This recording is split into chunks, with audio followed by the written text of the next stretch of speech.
todos nós temos consciência de que a família é a base da sociedade e a base, o alicerce para as nossas vidas pessoais. Contudo, as estatísticas e os estudos mostram que a família parece estar adoecendo. A violência, o ódio, a amargura e tantos outros fenômenos têm atacado a qualidade de vida das famílias brasileiras. O que fazer? Como tratar esses dilemas? Como ter uma vida em paz, saudável, dentro do lar, dentro da sua casa? Esse é o tema que estaremos abordando hoje em Luz e Reflexão. Nós estaremos falando sobre vida em família. Para falar acerca desse tema, nós convidamos o reverendo Eurípides Pereira de Brito.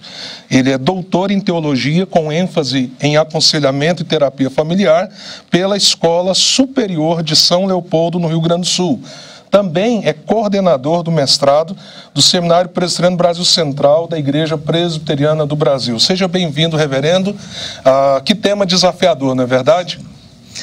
As famílias estão cada vez mais debaixo de grande pressão e muitas vezes sem saber lidar com tudo isso, né? É verdade. E dentro, então, dessa realidade que as famílias estão enfrentando, como é possível manter a saúde emocional do lar? Esse é um dos grandes desafios. Principalmente, eu começaria dizendo que a saúde num processo de vida real, ela está em meio às próprias doenças que nós enfrentamos, né? Eu tenho observado que, pelo fato de nós sermos pessoas que nascemos em pecado, somos pecadores, somos imperfeitos, às vezes somos muito incapazes de aceitar nossa própria finitude, né? Nossa própria incapacidade de perfeição, porque somos imperfeitos e cobramos perfeição do outro. Eu entendo que só o fato de nós sermos mais tolerantes uns com os outros, cobrarmos um pouco menos uns dos outros, admitirmos nossas próprias falhas, essa questão da tolerância um pouco mais, admitir a própria finitude mesmo humana, que nós falhamos e que devemos ter paciência com o nosso crescimento e com o crescimento da nossa esposa, dos nossos filhos. Precisamos ter mais paciência, mais tolerância e assim apoiarmos mais o outro no seu crescimento. E nessa busca pela paciência, a tolerância, o que é que o esposo, a esposa, eles podem fazer, se empenhar para tornar o lar um ambiente mais aconchegante? Um lugar aconchegante, um lugar de paz, um lugar de harmonia é o desejo de todos nós. Eu diria que buscar essa edificação, como estava falando, passa por esse processo desse assumir a nossa finitude, a nossa pequenez, a nossa própria dificuldade nesse processo de crescimento. Estamos todos em crescimento. E essa construção, ela passa também por aquilo que a palavra de Deus nos ensina sobre nos relacionamentos, admitir que nós temos conflitos. Sim. Família passa por conflito. E Paulo disse que irai-vos e não pequeis. Então nós nos iramos, nós ficamos chateados. E nesse processo é preciso prestar muita atenção no que ele fala também, né? Irai-vos, não pequeis, não se põe o sol sobre a vossa ira e nem deis lugar ao diabo, ao mal, né? Ao maligno. Então, essa questão da dosagem, de falar a verdade em amor, né? Sim. Mas não é a ideia de esconder, porque não vai contribuir. A busca de construir harmonia, de construir um lugar de paz, não deve ser a busca da hipocrisia. Não é? Eu conheço a história de um casal que viveu muitos anos uma vida familiar e sem discutir. A família, o testemunho de toda a família, que eles nunca discutiram. Portanto, também nunca viveram um casamento real. Né? Sim. Há uma escritora que insiste em nos desafiar a fugir da ideia da família perfeita. Isso oprime a gente. Sim. Isso promove uma falta de saúde. E nesse caso do casal que eu estou citando, um dia o marido foi embora, sem sequer conversar com a esposa. Então, a terapia familiar hoje, ela tem nos ensinado, depois de tantas pesquisas, que o conflito faz parte, uma certa briga, não é? Como Paulo vai dizer, irai-vos, não pequeis, nem se põe o sol sobre a vossa ira. Agora, muitas vezes os conflitos se tornam persistentes e até crescentes, chegando até a violência verbal, violência física. O que a gente poderia aconselhar as famílias que estão vivendo num ciclo tão intenso, diríamos assim? A questão de um nível elevado de ira, o próprio Paulo vai dizer, né? Irai-vos, não pequeis, não se põe o sol, essa questão de ficar acumulando. Então, isso é porque já há um ambiente de acúmulo de rancor, de ressentimento, de amargura. Normalmente, nesse caso, um membro da família deveria se atinar para o fato de que há uma necessidade de ajuda externa, do pastor, de um psicólogo cristão, de alguém que possa ajudar. Então, assim, é um sinal mais grave. Agora, enquanto isso também, é bom lembrar que a ira descontrolada é um pecado grave, abre espaço para o maligno na nossa vida e nós tendemos para a destruição. Então, essa consciência de perceber, essa minha ira, estou pecando com ela, eu estou descontrolado, eu estou tentando destruir o outro, ao invés de estar sendo sincero, exprimir, às vezes, sentimentos, eu estou muito chateado com isso, estou chateado com você, hoje você não falou nada comigo, ou você me machucou com o que disse, é mais ou menos onde Paulo diz, irai-vos e não pequeis. Quando entra o processo de pecar, é quando a gente começa a destruir o outro, com expressões e até, como você disse, chegando ao nível da agressão física. O mesmo Paulo ele vai dizer, longe de vós toda ira, não é? E cólera. Então, isso não deve fazer parte da vida cristã. E se faz, em algum nível, deve-se buscar ajuda, não é? Porque aí estamos no nível muito fora de um processo daquilo que possa ter um ambiente de saúde e de crescimento. Deve-se buscar ajuda, não pode aceitar isso como um fato natural, isso não é natural. A gente tem temperamento, um ou outro, um temperamento mais forte, mas isso não significa que deve-se justificar a ira na família, no coração da pessoa e nos relacionamentos. E uma das coisas que a experiência de nós que aconselhamos, ela vai demonstrando, é que essas atitudes, esses momentos, essas situações em que a ira se torna descontrolada, geram memórias terríveis, não é? E que depois se tornam em acusações, então você cria um ciclo, diríamos assim, constante de destruição, de mágoa, de ressentimento. Então, uma hora, a família precisa parar e dizer assim, precisamos vencer isso, não é verdade? Aí por isso nós temos falado, o livro que nós vamos falar daqui um pouco, citar, o Ken Sande trata da questão do pacificador. Jesus disse que bem-aventurados os pacificadores. Paulo vai dizer, enquanto depender de vós, tende paz com todos os homens.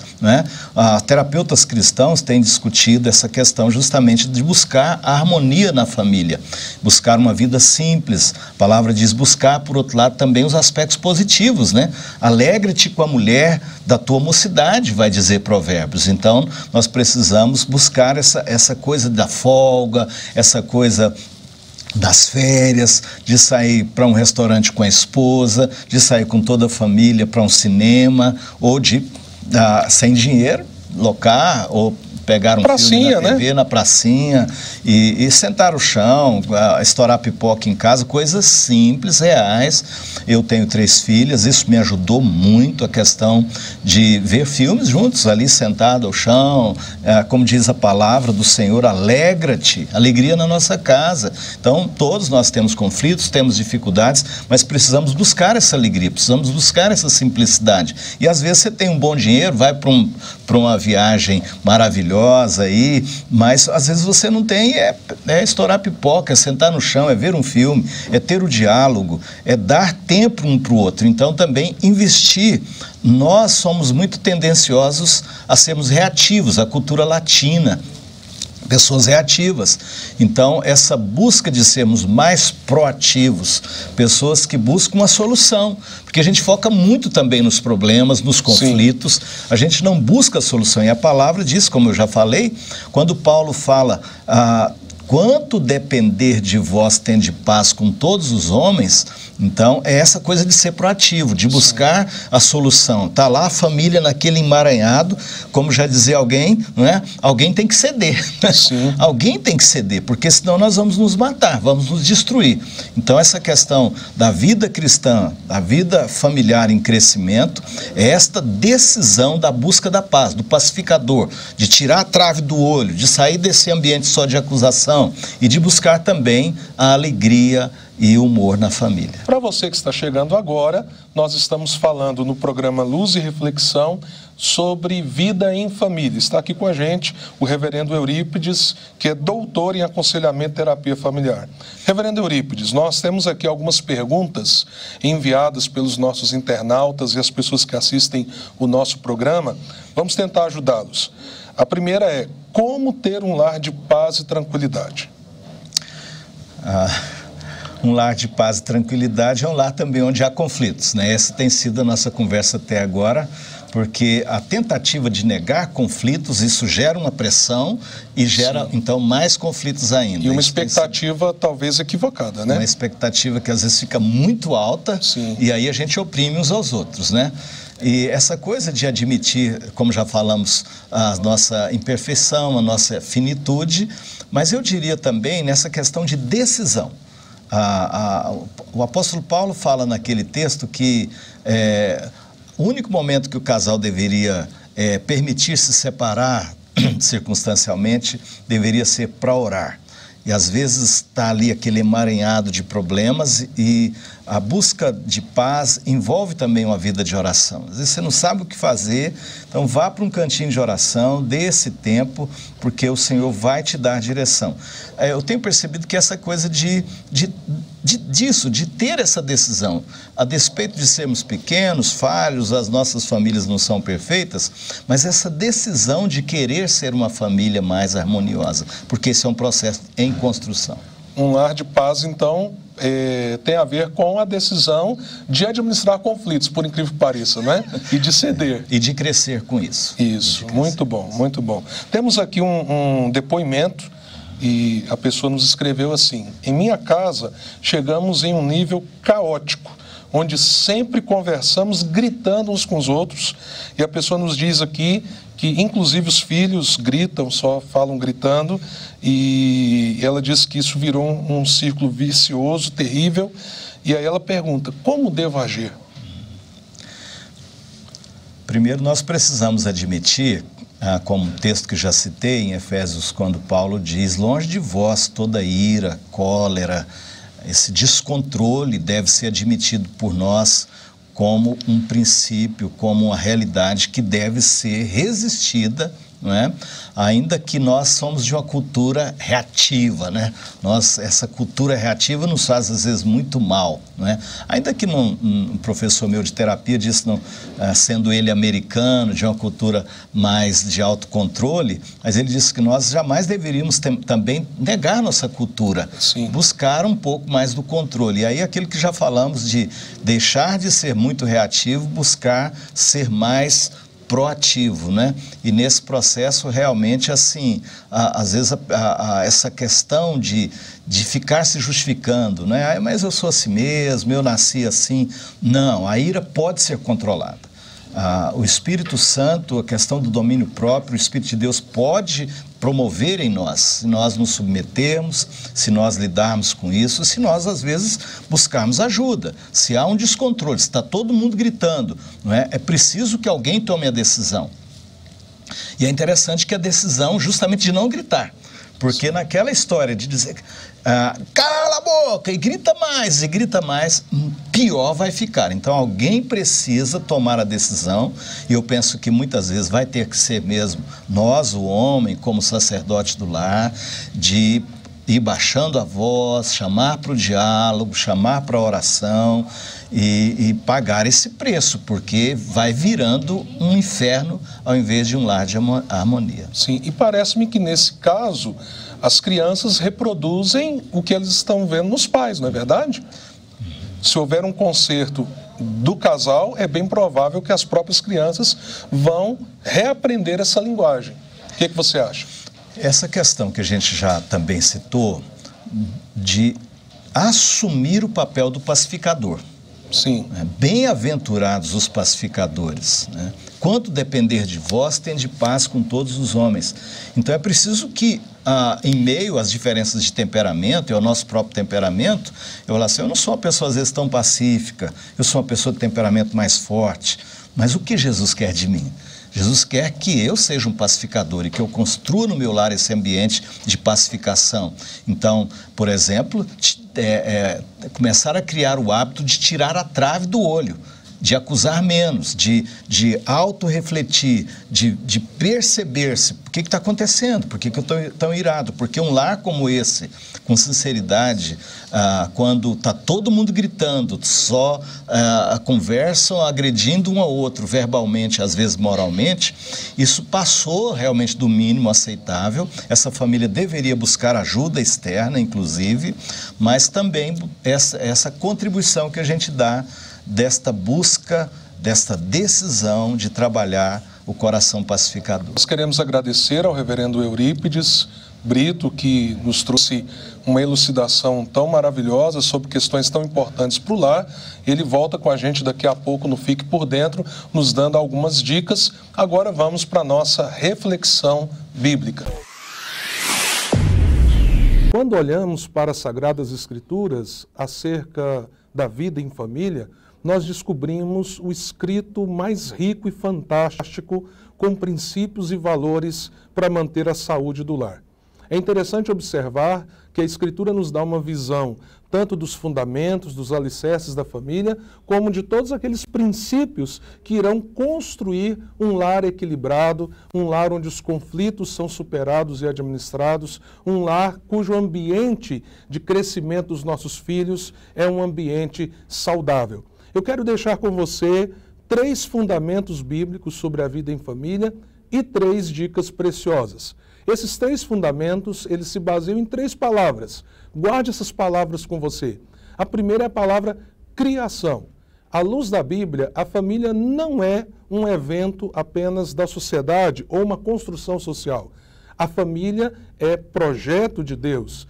Deus projetou a vida do lar, a vida entre mulher e marido, a criação dos filhos. Então nós lemos lá em Gênesis 2:24, que assim deixa o homem, pai e mãe, une-se a sua mulher, os dois se tornarão uma só carne. Então isso é algo muito importante, saber que a família é projeto de Deus, ela foi idealizada, criada por Ele e com objetivos muito nobres que enriquecem as nossas vidas. A segunda palavra é a palavra aliança.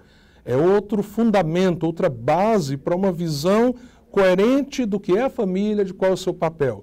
Por que essa palavra é importante? Porque ela nos lembra que quando nós subimos num altar e nós estabelecemos ali um compromisso, um pacto entre homem e mulher, que nós ali estabelecemos uma aliança que deve perdurar até que a morte nos separe. Não é isso mesmo que nós prometemos um ao outro quando subimos ao altar e buscamos a bênção de Deus? E lá em Malaquias 2, do verso 14 a 16, Deus fala da sua indignação porque as pessoas estavam desvalorizando, brincando com essa aliança. Lá no passado, o que as pessoas estavam fazendo? Elas se casavam e se descasavam com a mesma facilidade, acreditando que isso fosse algo normal, mais ou menos aquele pensamento que você já deve ter ouvido tanto, eu vou casar, se não der certo, eu separo. E aí Deus se posiciona, e Deus diz algo de maneira muito objetiva: eu, o Senhor, odeio o divórcio.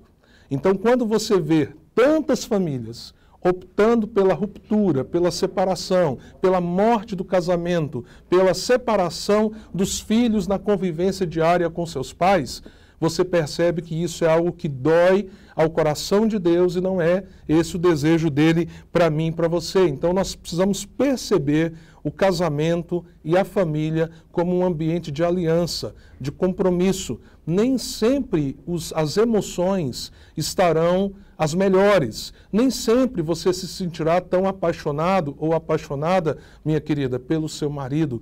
Mas não é esse o sentimento que deve nortear a sua decisão de sustentar o seu lar e de caminhar e superar as dificuldades, e sim a aliança que vocês estabeleceram como família. A terceira palavra, sendo que a primeira foi criação, a segunda aliança, a terceira palavra que nos dá um fundamento é a palavra cooperação. Isso aponta para o fato de que nós precisamos cumprir os nossos papéis no lar. A Bíblia fala muito sobre isso, sobre como nós vamos desenvolver o papel de amar, de respeitar, de gerar disciplina saudável na criação dos nossos filhos, dos filhos obedecer os seus pais. Então, quando você entende biblicamente qual é o seu papel dentro do lar, você gera um fundamento, um alicerce sólido para a vida em família. Quais seriam algumas dicas preciosas, então, à luz desses alicerces da criação, da aliança e da cooperação, que, por exemplo, você pode ler Efésios 5, a partir do verso 21, você vai entender um pouco mais sobre os papéis dentro do lar. Quais são as dicas para essa família que tem consciência que ela é um projeto de Deus, ela está debaixo do propósito de Deus, ela está dentro de uma aliança que foi firmada, um compromisso, um pacto de vida que foi firmado através do casamento e que também deseja cooperar um com o outro para a estabilidade da família? Quais as dicas importantes que eu quero deixar para você? Primeiro, restabeleça o diálogo. O diálogo é fundamental. E nós vimos que muito que se perdeu em muitos lares, inclusive parte dos testemunhos que vimos aqui hoje, daqueles que mandaram perguntas e questões, tem a ver com a ruptura do diálogo. Mas para a gente dialogar, nós precisamos primeiro aprender a ouvir. Ouvir. Às vezes achamos que o diálogo começa quando a gente fala, mas na verdade o bom diálogo começa quando a gente se dispõe a escutar. Por exemplo, se você escolher um momento mais tranquilo, em que as emoções não estão tão alteradas, em que, na verdade, há ali certa tranquilidade na casa, e você chegar no seu cônjuge e dizer: olha, meu bem, eu sei que as coisas andam difíceis entre nós, mas então eu quero te ouvir. Como você tem se sentido? O que você quer me dizer? Eu estou tendo dificuldade de assimilar. Se você fizer isso, você já pensou como, de repente, muito daquilo que está sendo conflituoso pode abaixar e um novo diálogo pode ressurgir? É claro que você vai ter que ter paciência, porque às vezes uma palavra vai estartar a sua ira, mas aí é o momento de lembrar: agora eu estou ouvindo. Qualquer coisa, diga: olha, depois eu volto à nossa conversa, eu vou pensar sobre o que você disse, e aí no momento apropriado você fala também a respeito das suas percepções. Tiago, no capítulo 1, verso 19, diz justamente isso, que toda pessoa deveria ser pronta para ouvir, tardia para falar e tardia para se irar. E quando a discussão estiver alta, lembre-se do princípio de Provérbios 15, 1. A palavra branda desvia o furor. A palavra branda desvia o furor. Tente restabelecer o diálogo, também respondendo com brandura a palavra cheia de ira. Isso não é fácil, mas é possível. E se você fizer isso, isso irá ajudar a restabelecer o diálogo dentro do seu casamento. Uma segunda dica importante: restabeleça a afetividade. Ou seja, demonstrações, atitudes reais, práticas, de que o seu coração ama a sua família. Como que você pode fazer isso? Palavras de afirmação, você pode elogiar, você pode dizer aquilo que a outra pessoa tem que é tão importante para você. Você pode presentear com dignidade. O presente com dignidade é quando você pensa no valor que aquela pessoa tem. E como você pode simbolizar esse valor em algo que você pode doar e dizer: olha, isso aqui é um símbolo do valor que você tem para mim. Você pode também servir. Quantas pessoas seriam surpreendidas hoje se de repente dentro de casa alguém lhe estivesse esperando dizendo, olha, eu fiz aqui aquele prato que você gosta tanto, que há tanto tempo eu não fazia para você, eu queria que você sentasse para a gente comer junto. Você já pensou no impacto que um simples ato de servir como esse pode gerar, demonstrando afeto? E assim, há muitas maneiras de você sinalizar o quanto as pessoas são importantes para você. Nós utilizamos redes sociais, nós utilizamos o WhatsApp. Será que temos usado essas ferramentas para deixar uma mensagem proativa, propositiva, encorajadora para as pessoas da nossa família? Pense nisso, essa é uma dica preciosa.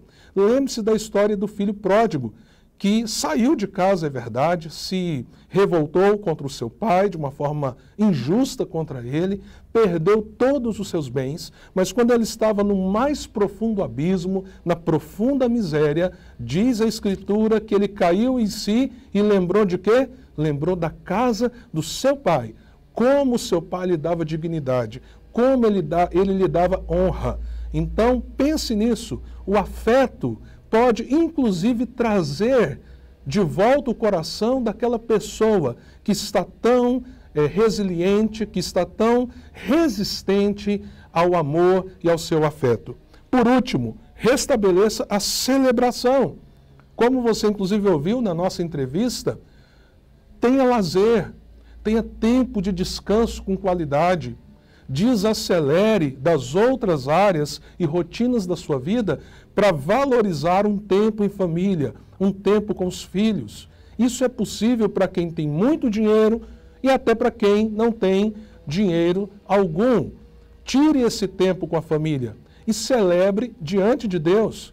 Procure uma comunidade onde as suas crianças possam aprender a palavra, louvar ao Senhor. Uma comunidade também onde o seu filho adolescente, o seu filho jovem, irá ter um conjunto de amigos, de pessoas ao redor, estimulando as boas coisas da vida. Procure uma comunidade onde você possa fortalecer a sua alma, fortalecer a sua família, à medida que você adora e celebra o nome de Deus. Essas são dicas objetivas, práticas, que você pode assimilar. Agora eu quero orar pela sua família, pedindo a Deus que visite poderosamente a sua casa nesse momento, que você possa, de fato, gastar toda a sua energia, toda a energia necessária para ter uma vida em família que glorifique a Deus. Vamos orar. Senhor, muito obrigado por esse programa, pela possibilidade de nós pensarmos os desafios da vida em família. Que o Senhor visite cada lar que está nos assistindo agora. Que o Senhor derrame graça, misericórdia, que o Senhor abra o entendimento para um caminho de restauração dos relacionamentos e de uma vida equilibrada no lar. Que o Senhor abençoe desde os menores, desde os filhos pequenos, até as pessoas de idade, e que isso aponte para o teu amor e para a tua graça. Essa é a minha oração, em nome de Jesus. Amém. E para você que tem acompanhado o nosso programa Luz e Reflexão, hoje nós falamos sobre um tema muito amplo, muito enriquecedor. E nós estamos aqui com o pastor Jean, com o pastor Eurípides, que trouxe para você, nosso telespectador, algumas dicas de livros e filmes, né, pastor Jean, que podem ajudar a respeito desse tema, né? Isso o que mesmo. o senhor tem para a gente inicialmente? Eu gostaria de dar a dica de 2 filmes. O primeiro é sobre criação de filhos, o papel principalmente do homem de ser uma referência para os seus filhos. É o filme Corajosos, né? Todos os nossos telespectadores podem pesquisar. É um filme muito desafiador. Nós vamos ver aí alguns trechos, algumas cenas desse filme. Do quanto não sabe. Ela pediu para ficar acordada até você chegar em casa. Oi, pai.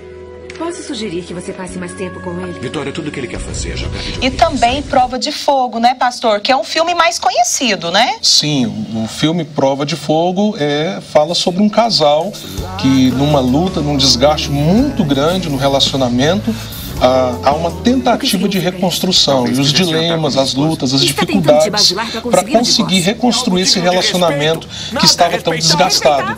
É uma dica aí para o casal. Não, e nós falamos que é preciso ter tempo, né? Entre o casal, tempo com os filhos. Então assistir um filme é sempre muito bom, né? Estoura a pipoca, chama a esposa e tira esse tempo que vai ser precioso. E também o pastor Eurípides trouxe pra gente uma dica de livro, né? Uma literatura que pode ajudar os maridos, pastor?